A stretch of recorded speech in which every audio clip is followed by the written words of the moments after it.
Hello dear students, welcome to my YouTube channel.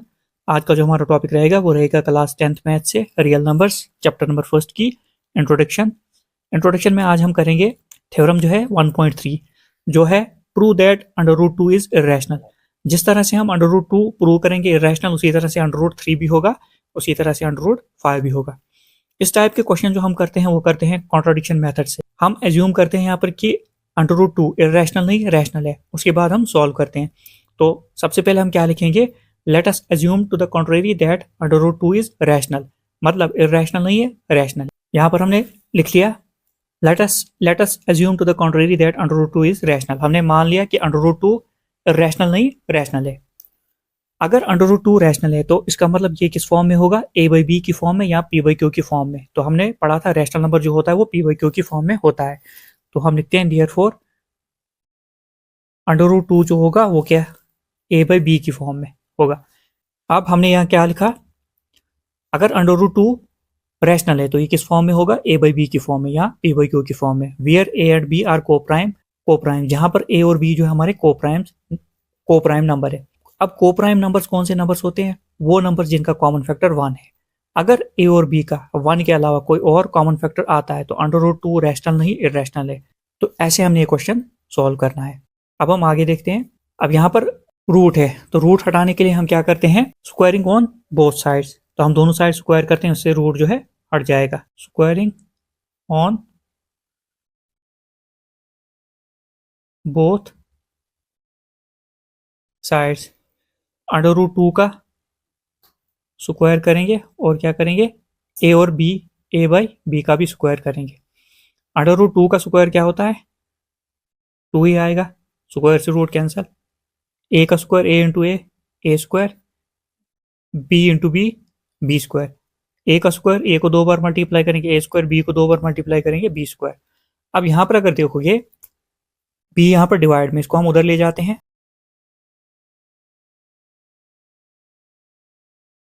यहाँ पर अगर देखोगे हमने क्या किया, बी यहाँ पर डिवाइड में था, इस साइड गया तो मल्टीप्लाई में आ गया। यहाँ पर 2 जो है वो ए स्क्वायर को डिवाइड कर रहा है, 2 जो है ए स्क्वायर को डिवाइड कर रहा है। कैसे, अगर हम 2 को यहाँ से उठाकर यहाँ पर बी के साथ 2 मल्टीप्लाई में इधर आएगा डिवाइड हो जाएगा, तो यहाँ पर 2 इसके नीचे आएगा। 2 जो है किसको डिवाइड कर रहा है, ए स्क्वायर को डिवाइड कर रहा है। अब ऐसे समझाता हूँ, साइड पे हम समझते हैं कैसे। ये जो इक्वेशन हमारी बनी 2b square is equal to a square, b square हम ऐसे रखते हैं, ए स्क्वायर हम ऐसे रखते हैं। 2 यहाँ पर मल्टीप्लाई में इधर जाएगा डिवाइड में जाएगा, मतलब 2 जो है ए स्क्वायर को डिवाइड कर रहा है। अगर 2 ए स्क्वायर को डिवाइड कर रहा है तो 2 जो है ए को भी डिवाइड करेगा, जो हमने इंट्रोडक्शन में थ्योरम पढ़ी थी। एक बार फिर से बताता हूँ, अगर 2 जो है यहाँ पर 2 जो है ए स्क्वायर को डिवाइड कर रहा है, अगर 2 ए स्क्वायर को डिवाइड कर रहा है तो 2 ए को भी डिवाइड करेगा। हमने थ्योरम जो है पढ़ी थी इंट्रोडक्शन। ये जो आ गई इक्वेशन नंबर 1 हमारी आ गई, इक्वेशन नंबर 1 आ गई। अब हम क्या लिखेंगे, here 2 divides A square, so 2 जो है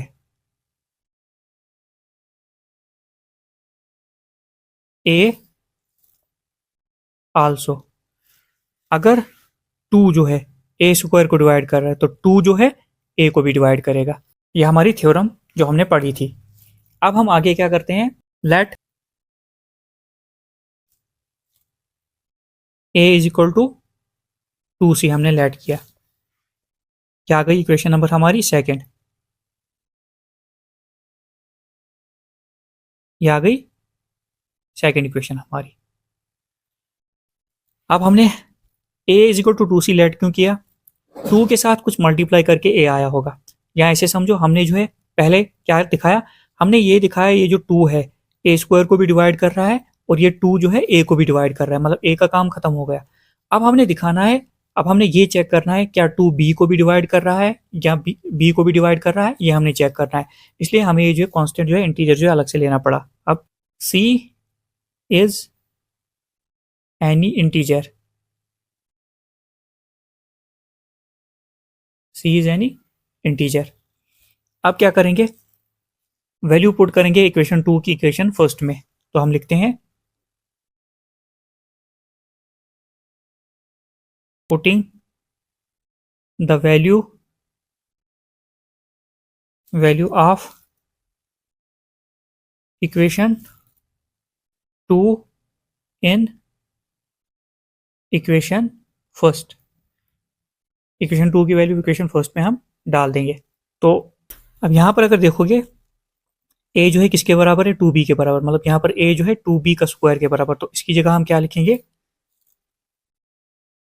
2b का स्क्वायर। यहाँ पर अगर देखो a जो है किसके बराबर है, 2b के बराबर, a जो है किसके बराबर, 2c के बराबर, मतलब इस a की जगह हम 2b लिखेंगे, इस a की जगह 2c लिखेंगे। 2c यहाँ पर स्क्वायर है तो स्क्वायर लिखा जाएगा, तो यहाँ पर लिखेंगे हम 2c का स्क्वायर। अब हम आगे सॉल्व करते हैं। 2b का स्क्वायर ऐसे आएगा, 2 2 जार कितना होता है 4, c इंटू सी स्क्वायर। यहाँ पर ये कट जाएगा, 2 1 जार 2, 2 2 जार 4, क्योंकि ये मल्टीप्लाई में इधर जाएगा डिवाइड होगा तो ये कट जाएगा यहाँ पर। अब हम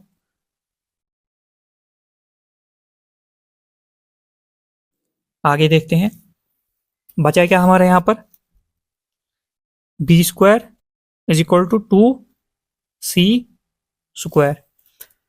तो यहाँ पर बचा b square is equal to 2c square. अगर यहाँ पर देखो ये 2 जो है बी स्क्वायर को भी डिवाइड कर रहा है, क्यों, 2 जो है यहाँ पर c के साथ मल्टीप्लाई में, जब हम इधर लाएंगे ये क्या बनेगा, डिवाइड में बनेगा। अब यहाँ पर समझते हैं हम, यहाँ पर अगर देखेंगे हम इक्वेशन जो बनी हमारी b square is equal to 2c square, 2 यहाँ पर c के साथ मल्टीप्लाई में, इस साइड लाएंगे ये डिवाइड में बन जाएगा, मतलब ये डिवाइड हो जाएगा। अगर इस साइड हम लाएंगे ये डिवाइड हो जाएगा, तो यहाँ पर बचा c स्क्वायर। इसका मतलब क्या बना, यहाँ पर हमें क्या पता चला, 2 जो है बी स्क्वायर को भी डिवाइड कर रहा है। अगर 2 बी स्क्वायर को डिवाइड कर रहा है तो 2 बी को भी डिवाइड करेगा। तो यही हम यहाँ पर भी लिखेंगे जो हमने ए के लिए लिखा था। Here 2 divides b square, so 2 divides b also. अगर यहाँ पर जो है 2 जो है डिवाइड कर रहा है बी स्क्वायर को, तो 2 जो है बी को भी डिवाइड करेगा। ये थ्योरम जो है हमने इंट्रोडक्शन में पढ़ी थी। अगर 2 बी स्क्वायर को डिवाइड कर रहा है तो 2 जो है बी को भी डिवाइड करेगा। अब ऊपर हमने माना था √2 रैशनल है और ये a बाई बी की फॉर्म में, और a और b क्या है, को प्राइम नंबर्स। को प्राइम नंबर्स वो नंबर्स होते हैं जिनका कॉमन फैक्टर 1 है, मतलब a और b का फैक्टर, कॉमन फैक्टर यहाँ पर माना था 1 हमने। मगर अगर हम नीचे देखते हैं, यहाँ पर a का फैक्टर 2 निकल रहा है और b का फैक्टर यहाँ पर 2 निकल रहा है, मतलब यहाँ पर जो है अगर कहीं बात कही जाए 1 के अलावा a और b का एक और कॉमन फैक्टर निकल रहा है, वो है 2। यहाँ पर 2 जो है a स्क्वायर मतलब a को डिवाइड कर रहा है, यहाँ पर 2 b स्क्वायर मतलब b को डिवाइड कर रहा है। मतलब ये कि 1 के अलावा जो है a और b का कोई और कॉमन फैक्टर है। इससे हमें ये पता चला ये √2 जो है रैशनल नहीं इर्रेशनल है, क्योंकि इसका जो है एक और फैक्टर निकला जो 2 है। ऐसे हमने ये क्वेश्चन सॉल्व करना था। अब यहाँ पर हम लिखते हैं हियर a एंड b जो है has 2 as a common factor, common factor other than 1। अब यहां पर क्या लिखा हमने, हियर a और b जो है, a और b जो है has 2 as a common factor. a और b का जो है कॉमन फैक्टर जो है एक और है, वो क्या है, वो है 2। तो ये जो है कैसे हुआ, ये इस तरह से हुआ क्योंकि हमने जो है ऊपर एज्यूम ही गलत किया था कि √2 रैशनल है, तभी जाकर जो है 1 के अलावा जो है a और b का कोई और कॉमन फैक्टर निकला। अब हम इसको क्या लिखेंगे नीचे, हम लिखेंगे इसको this contradiction has arisen because of our wrong assumption, क्योंकि हमने जो है गलत एज्यूम किया था that √2 is rational, so we conclude that √2 is rational.